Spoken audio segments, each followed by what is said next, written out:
זה בחינת משא ומתן באמונה, כי מי שאינו עושה משא ומתן באמונה הוא משוקע בתאוות ממון. Quelqu'un qui ne fait pas son commerce dans la émuna, c'est-à-dire qu'il est enfoui dans la passion de l'argent, vegozel et travero, et qui vole son prochain, asa ou meorer damim. Alors c'est quelqu'un qui va réveiller le sang dans le monde. Prinat madoua adom lilvoshecha, c'est-à-dire on lui dit tiens pourquoi tes vêtements ils sont rouges. Gorem danida la shrina, il entraîne le sang de nida pour la shrina.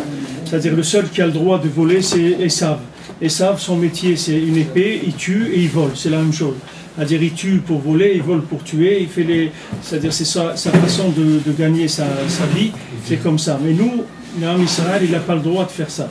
C'est-à-dire que l'homme Israël, il doit faire Masa Matan Be'emuna, c'est-à-dire il doit faire son Masa Matan avec, selon le Shulchan Aruch, il ne doit pas voler les gens.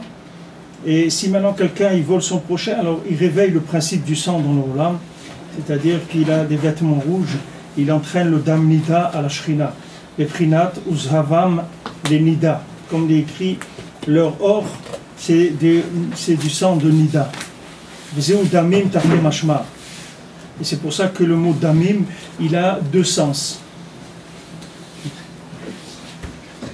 Il a le sens de Kesef et le sens de Dam. Damim, ça veut dire l'argent, et ça veut dire le sang aussi.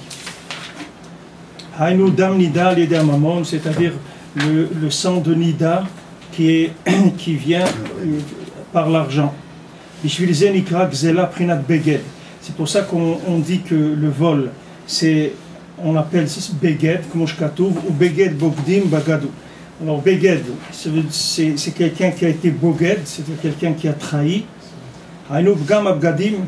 Alors bagad, quelqu'un qui a été boged, ça veut dire qu'il a trahi, mais ça veut dire aussi qu'il y a le mot beged, c'est-à-dire qu'il a abîmé les vêtements.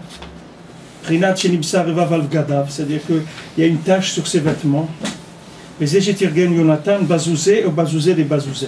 Parce qu'il a traduit dans le Targum de Yonatan, qu'il dit beged ou bogdim bagadou, il a employé le mot que bazazou, plusieurs fois le mot les bazezou, c'est-à-dire tavat mamon, kolma sheshlo yoter ou chomed yoter. C'est-à-dire plus il en a et plus il en veut. Ça s'appelle zouz. Hein? L'argent il s'appelle zouz. Zouz. Alors il dit bezouzé, bazouzé, bazouzé, c'est-à-dire c'est un cycle. La Haggadah de Pessah, c'est hein? La Haggadah de Pessah, c'est écrit zouz. C'est la grande. Oui, zouz, j'étais zouzim. Quand on avait fait la Torah 23, on avait parlé du Nyan de Zouz, que ça bouge aussi, que le Nyan de Mezouza, la Mezouza, elle bloque le Zouz qui ne bouge pas. Et on avait dit aussi que c'est écrit dans le Harour que le mot Zouz, pourquoi on appelait les Zouz? Parce que c'est le nom de l'acrobate. Zouz, c'est le nom de l'acrobate. C'est Avodah Zarah Mamash. En araméen? Ouais. En araméen? L'Avodah Zarah de l'acrobate, c'est son nom, Zouz. C'est Avodah Zarah Mamash. C'est pas. Alors maintenant il y a deux possibilités. On va voir. Rabbeinu il va donner le tikkun ici de Masa Matan, que ça veut dire comment on arrive à faire Masa Matan Be'emuna, c'est-à-dire bien sûr la shmira de l'alacha, de ne pas voler, etc.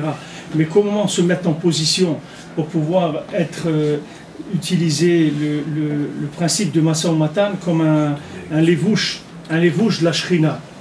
Parce que c'est dans les échanges commerciaux, c'est là où il va y avoir le plus possible de possibilités de révéler la présence d'Hachem dans le monde. C'est là où on va donner un vêtement le plus à Hachem, puisqu'on fait des échanges, et c'est là où les gens ils vont s'exprimer. et ils vont faire des choses. Devant les choses qu'ils vont faire, il faut qu'ils donnent un vêtement à la Shrina. Maintenant, si la course à l'argent, elle provient du Chet d'Adam Arishon, c'est-à-dire elle provient de la Klala d'Adam Arishon, que l'homme il court derrière l'argent. Pourquoi? Parce qu'il a été pogam dans le Brit, c'est-à-dire pogam dans le Brit quand on l'a vu dans le sens large, c'est-à-dire qu'il a cherché la connaissance pure, c'est-à-dire comme on dit de la connaissance stérile, c'est-à-dire la philosophie, le côté intellectuel de la Torah. Si quelqu'un cherche la connaissance pure, c'est-à-dire la connaissance stérile, la connaissance qui ne féconde pas le monde, alors ça s'appelle Pegam Abrit. Alors ça, qu'est-ce que ça entraîne? Ça entraîne la parnassa du serpent. La parnassa du serpent, c'est que le serpent, il mange que de la terre. Il est sur la terre et il mange la terre. C'est-à-dire que sa parnassa, elle est toujours là et il mange toujours de la terre. Et le serpent, c'est que une tête. Serpent, si vous pouvez l'écrire de l'autre côté, vous pouvez écrire, si vous mettez serpent, ça peut être pensée.